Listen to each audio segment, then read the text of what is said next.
Okay, so hi everyone, a very good morning, and we all are catching up here to discuss a very interesting topic, change management at scale. And thank you for joining us today. We have our guest, Mr. Sunil Ganesh, and I would like to welcome him.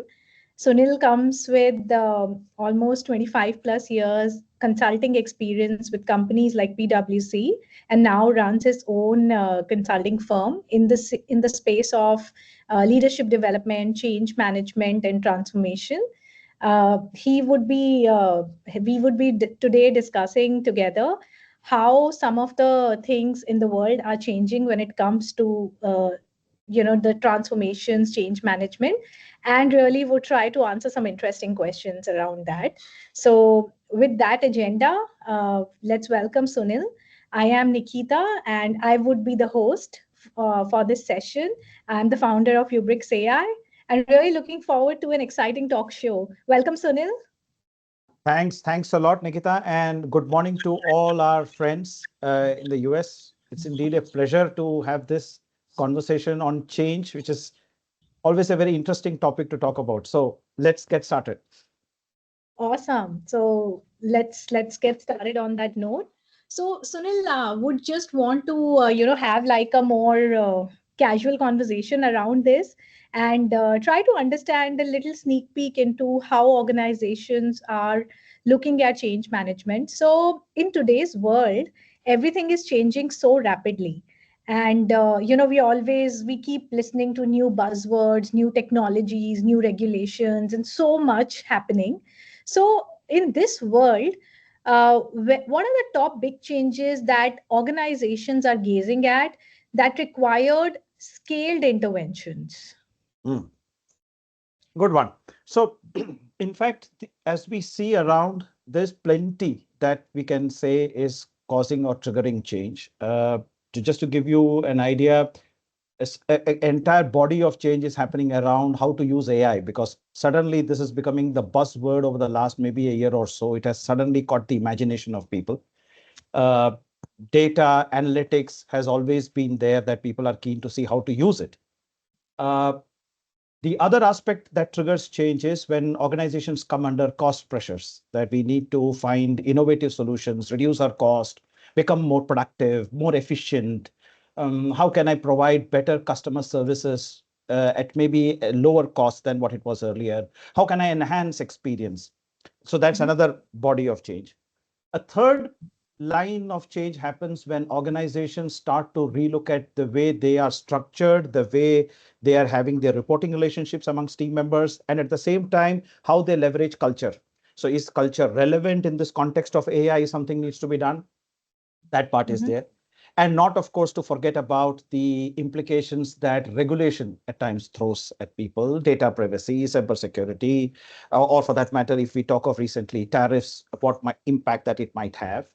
But the Mhm. beauty of this piece lies in not the linear parts of change, as in not about when AI has to be deployed or costs have to be reduced, say in operations or sales, or it's about structures. The real magic happens or the space opens up when you start dealing with intersections. So let me give an example. You have to drive change. There is significant pressure on cost, on margins.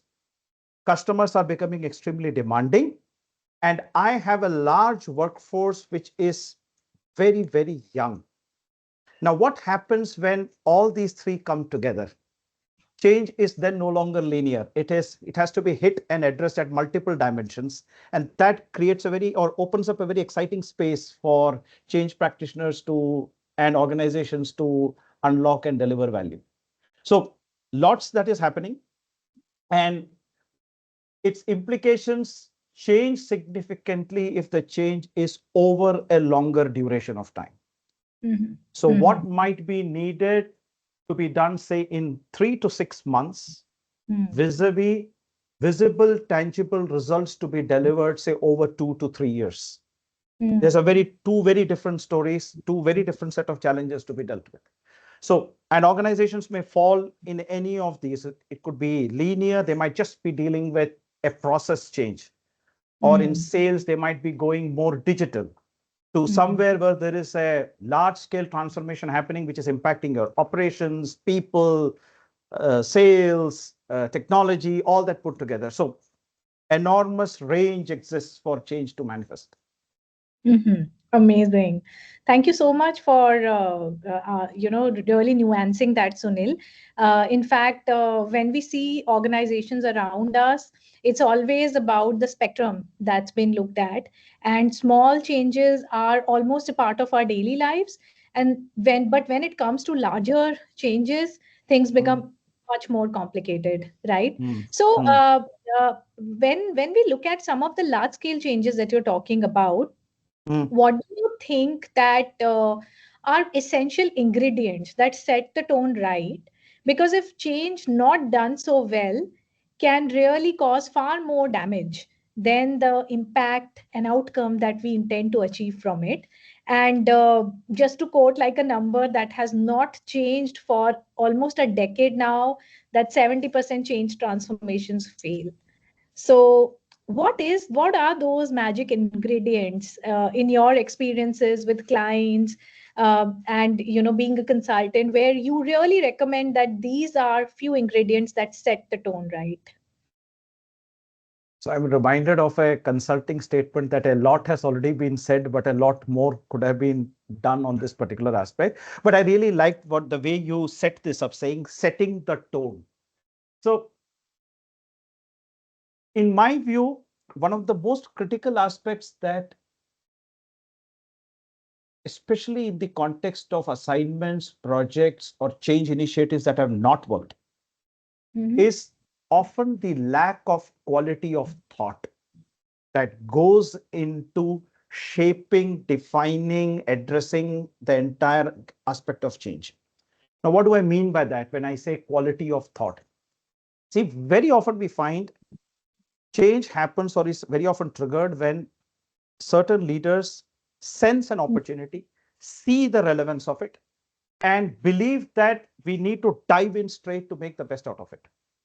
Fine. Mm-hmm. Speed, action is good. It is needed. It is relevant. But very often, what is the casualty in this is we have to understand that organization is never one homogeneous set. It is extremely heterogeneous, right? When I Mm-hmm. say heterogeneous, you have different functions, you have different levels, you could have different locations, you could have different tenure. Point is, different people would be looking at the picture very differently and Mm-hmm. making their own inferences, right? So one of the very critical pieces that has to be sorted out, in my view, is have we clearly defined the burning platform for change? Mm-hmm. Okay. So it's like almost like saying, why do we need to change? What am I going to lose if I don't change? So asking that very fundamental question. Mm-hmm. And that burning platform could, the response to the burning platform or how we define the burning platform could vary for different people at different levels, different functions, different locations. So how well am I able to define that burning platform? And Mm-hmm. I've always been fascinated by this word, burning platform. Just visualize it. That there is a kind of stress that is happening because if I don't deal with it or address with it, chances are we may not survive. So it's creating that urgency, that need for us to act. Okay, so that's one part. Now comes the second very important part. Okay, you have defined the burning platform for me, but what will the end state look like? You are Mm-hmm. saying we'll transform sales, or we'll transform operations, or we will bring AI into the picture. We will enhance customer experience. How will that end state look like? Can you give me a touch and feel of it? Now, why does it assume significance? The way the leader at the top sees the impact and the benefit may not necessarily be the way the person right on the front lines will see, which means it will have to be nuanced. That end state will have to be called out. And that is the reason why in change management, there is always a lot of premium given to storytelling. You Okay. weave a story. What is the story of the end state like? And Mm-hmm. therefore, change management is not just a logical exercise, it is also highly emotional. You have to hit Mm-hmm. both the head and the heart, right? That part assumes significance. Mm-hmm. So we have burning platform, we have end state. The third piece is, which I discovered when as change leader, we were doing a lot of change management work in my previous organization. How does this change my life? If I do this change successfully over a period of 6 months, 8 months, 1 year, 18 months, 24 months, how will my life change? Because one of the very critical pieces that we have to generate is positive dissatisfaction. Okay. It is not negative. Positive means, yes, am I really happy with the current state? No. Am I irritated? May not be, but I'm really excited to move from this state to a better state. And therefore, I will give my best to deal with it. And we'll deal with this aspect later when we talk of resistance, because maybe that's an important piece that we have to deal with in all change interventions. That's one. Fourth, in my view, very often is, okay, now this, just give me a bit of rope on this. See, everything that might be happening in an organization can, for simplicity's sake, be classified as change. My performance appraisal system has changed. Maybe now we are going to be using new sets of reports to analyze performance, to major transformation. Anything in between could be considered as change. For the organization, it is very critical to prioritize what is really the change. Not everything should demand the attention, energies, and efforts of everyone in the system. So the ability to at times prioritize, because what we often encounter in this situation is when you don't call out the real change, organizations run the risk of making their people experience a lot of change fatigue. Every leader comes with his or her agenda, points of view, things that they want to change, which may not always work. So prioritization helps, and through that, helping the organization and the people to realize, are some of these changes minor changes, or there are ones, a few, which is really the major change? So that then as an organization, we can prioritize our efforts. So very often you cannot use the same approach for all. Yeah. So which ones are the significant changes where there is significant effort for a certain set of people, significant set of effort for a larger group of people? How do you classify that? So that particular piece becomes very important. And last but not the least, in my view, which has been talked about enough, a lot, but we should always be talking about it more and more, is how do the leaders who matter role model the change? Yeah. Yeah. There is no shortcut there. It cannot be abdicated to XYZ and we expect that change will happen. It does not. It will have to get role model, and all these require thought. And that is the reason I laid the emphasis on quality of thinking that goes into all of this. Right. And yes, one more point. See, as we get talking, these points begin to hit. Measurement. What is the change that we want to measure? Is it only the inputs that we have given we want to measure? Number of people trained, number of trainings done, number of people who are starting to use a certain platform or technology. Is that the measure of change? Or it is also going to lead to some visible change impact, either at a customer level, at a revenue level, at a profit level, at a customer experience level, at an employee engagement level. So defining those then become very, very critical. So if some of these, all of these, a lot of this is done, chances are you may not fall in that 70% bracket. Got it. Got it. Wow, that was amazing, Sunil. So, just to tell you my takeaways from what you really shared with our audiences, that's like, a capsule of power-packed understanding, is that first is the burning platform. That's so important. That's so important to be laid out, to be understood. And really the reason why we all act, why we all get into the action mode. But when we act, what is my end state? Where am I going? Is very, very important, because only when I see that path, that destination, that I want to take that path. Of course, the third thing is that how this impacts me. Is it really causing me a lot of trouble? Is it really painful?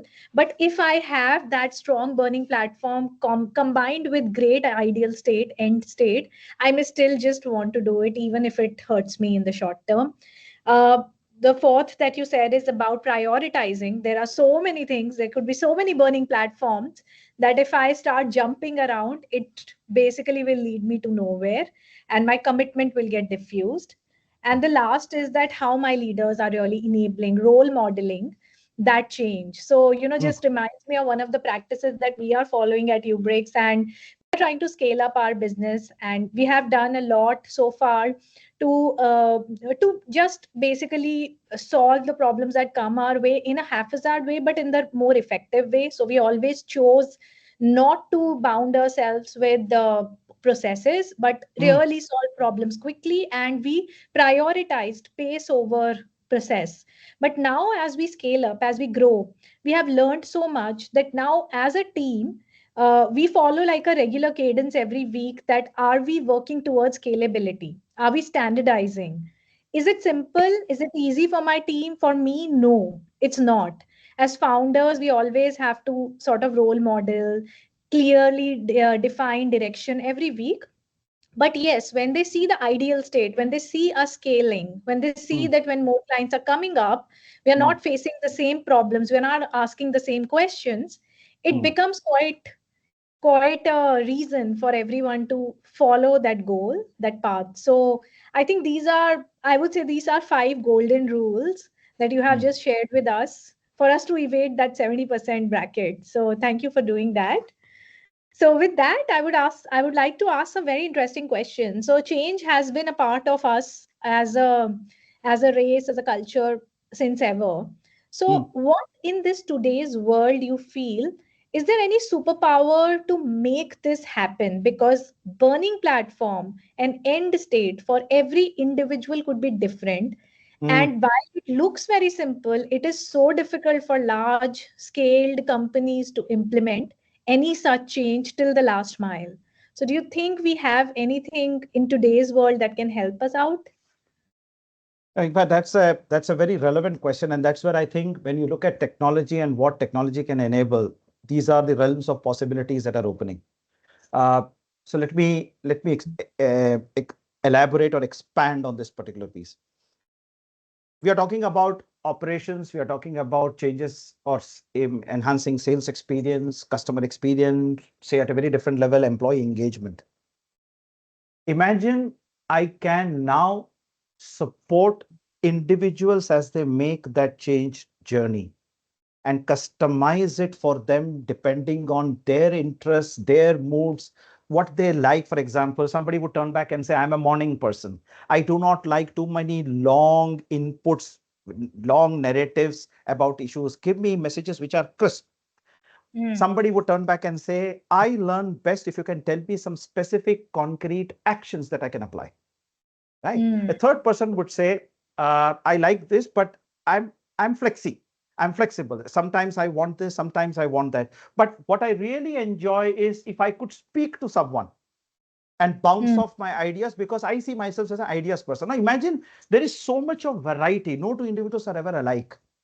mm, And I can, in some shape or form, help those individuals navigate their respective change journey. mm, That for me is perhaps the biggest, if I may say, aha moment as I see it. Right. mm. So if I were to expand this further, a huge, large sales team, imagine Yeah, 1,000 yeah. plus people, and for complexity's sake, across locations, pursuing different product lines, right? And you have frontline sales force, you have the middle managers, you have the top level. At one level, which we have always done very well, is the ability to segment these groups and say middle management is one group, frontline troops are one, maybe new age product group is different, the existing tenured project group is different. So all that has always been done. Now imagine I overlay that with n is equal to 1. Every individual is unique. And now Mm, I have the power to do it using technology, using AI. For me, I think that's the biggest piece. So Mm. for me, if you ask me, that is the one that excites me the most. How can I leverage technology so that change can be customized to the last possible individual? Okay. So, with so much of AI talks going around, Sunil, I want to ask you that just because it could be done, should it be really done? Sorry. Yeah, I should have imagined that that question should be coming. Yeah, I agree. Okay, let me put a spin to this. You work with clients, right? Yeah. You do a lot of assignments which require change or help deploy change. Mm-hmm. What has been your experience? What typically comes in the way? So, see, when we usually deploy a platform or we talk to clients on change management, one thing that consistently, statistically, is a problem for us is manager buy-in, right? Mm, So, managers as change adopters are okay, but as mhm, change drivers are not. They just mm, don't care whether their teams are following this change or not. They are always concerned about their performance metrics, and how those performance metrics are achieved is something that they don't really get into. So while we try to evangelize change, send individual inputs, manager non cooperation, I would say, not resistance mm, but non cooperation or inactive mm, status really causes the biggest problem. Statistically, we get around 15-18% managers at best, even in the cohorts of 1,000 plus people. So that's one very big problem. And on the other side, when we talk to employees, they say that my manager doesn't care. Why should I? mm, So the role modeling starts, coming in between, and then even employees start resisting the change because they don't see their managers promoting it, interested in it, talking about it. So to us, those are big problems. And the second thing is that every employee has very diverse mm, expectation mm, mm. and change. And they say that, this is not fitting into my story. So I don't think that this is important for me. So that end state is not very clear. So in many ways, what we are talking of is dealing with employee resistance. See, resistance need not always be overt. It can at times Mhm. also be very subtle. It can be Mhm. saying that, yeah, we will do this, but. So the moment you hear those words, but there is resistance, right? But now, Mhm. in the example that you took, I think this is where that importance of one, what is in it for the manager question is often unanswered. Why would I? For me, everything is going on well. I'm expected at the end of the day, my appraisal, my ratings, my promotion, my increments, my bonus will be linked on what I deliver. So there is that part that has to be dealt with.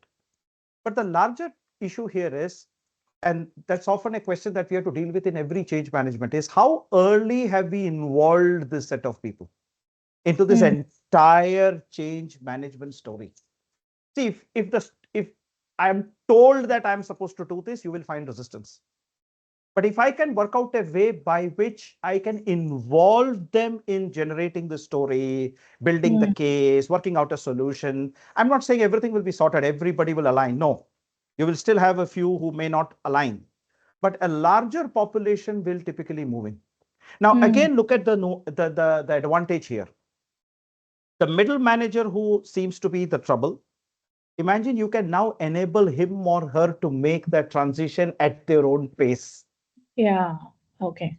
See, that exists. It's not just about a leader only talking, and creating excitement or showing them the carrot, as they would say. But these are two things that are needed, but there is a lot that has to be done in between. And Mhm. very often, what we miss out is, Nikita, is see, during change, what happens is, and this is normally the way change might happen in many organizations.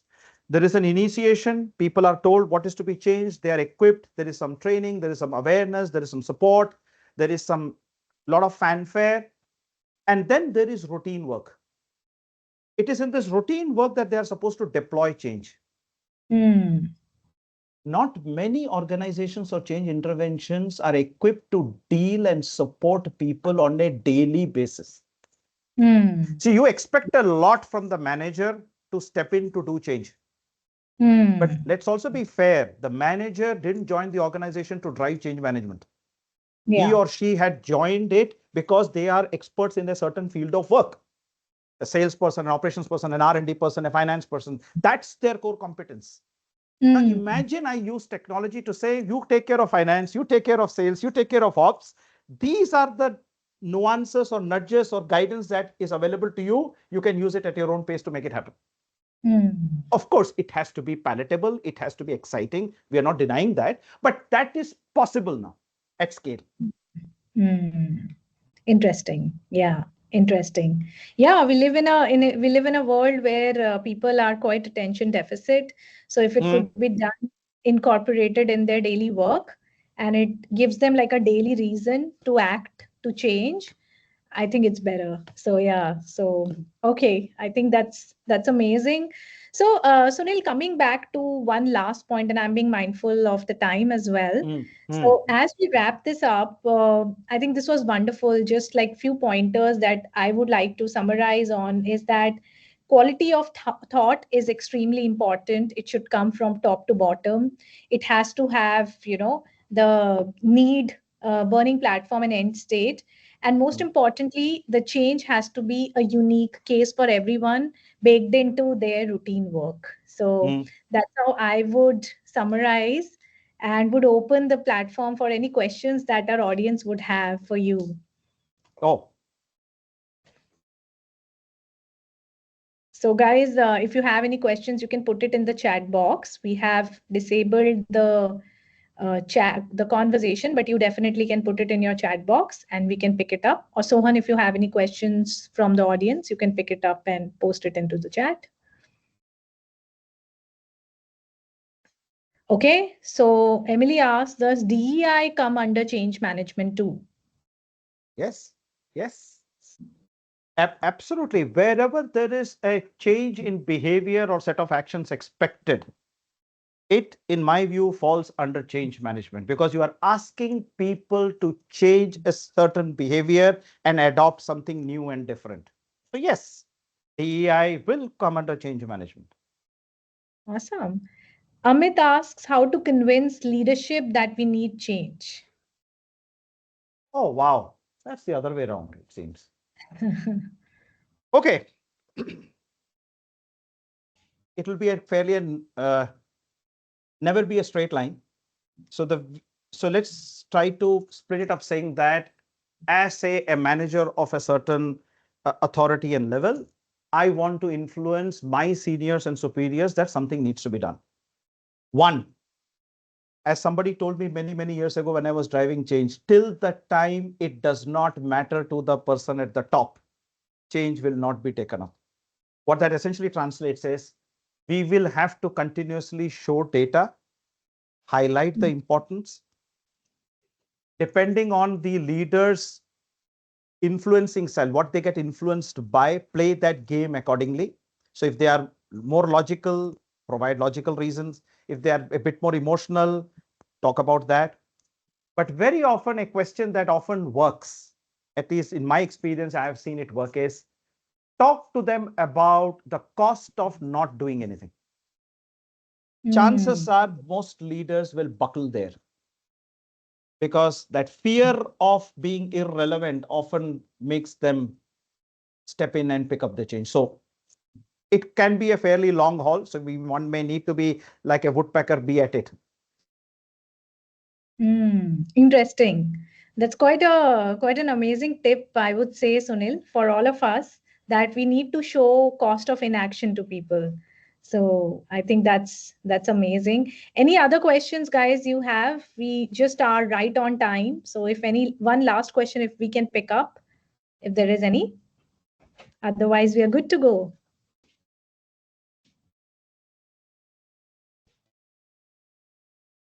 Okay, all right. So seems like we don't have any more questions, Sunil. And this, I would really want to thank you for joining us today. This was an amazing session. I personally learned a lot, and I'm sure that audience also had lot of insightful takeaways from this session. As a next step, we are going to put a recording as well for everyone, and would post some takeaways. And thank you so much again for joining us today, Sunil. Thank you. It has been an absolute pleasure, Nikita. I also enjoyed it and realized 30 minutes just went by. So great. And thanks a lot for all our participants. Have a very nice day. Thank you. Thank you. Thank you. Have a lovely day ahead, everyone. Bye bye.